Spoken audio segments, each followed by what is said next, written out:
Tapos tingnan niyo pala yung ate ko. Nasa baba ko mga ate siya. Tapos, bablog ko nga pala ngayon yung ate ko for today's video kasi po sobrang tamad niya po.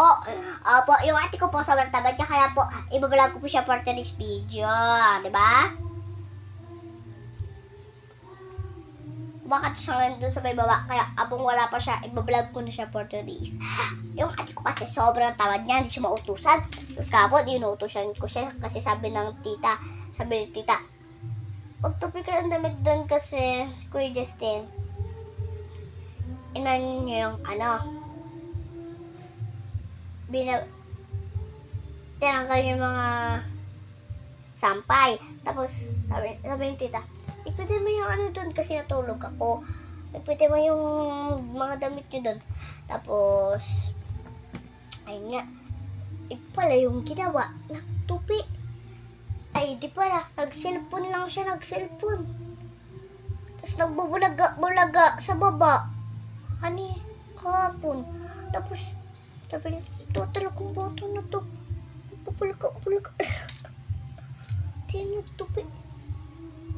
Sabi tila, itong ate mo talaga, hindi mo utusan na maayos. Tapos, ayun nga. Tapos, parang ako yung panganay. Tapos, siya yung bunso. Ang tamad-tamad niya. Tulog lang naman siya dito. Diba? Maghapon nagsiselfon, kain, tulog. Almusal, kain, tulog. Magselfon na maghapon. Wala nang ginawa eh. Inutusan na siya ni tita, ni ate Ben. Tapos, ni mama, ayaw niya pa rin. Tamad-tamad niya rin. Tapos ang hina-hina niya. Hindi ko alam doon sa bata na yun. Taray-taray pa lagi. Sabi nga niya kay tito, yung pag-uwi namin galing school, sabi niya kay tito,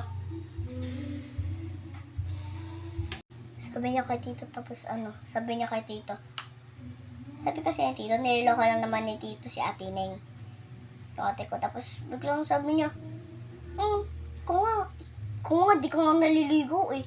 Sabi ni tita, hoy, ayaw kasi may pagsasalita mo sa tito mo, mamaya di ka atid yan.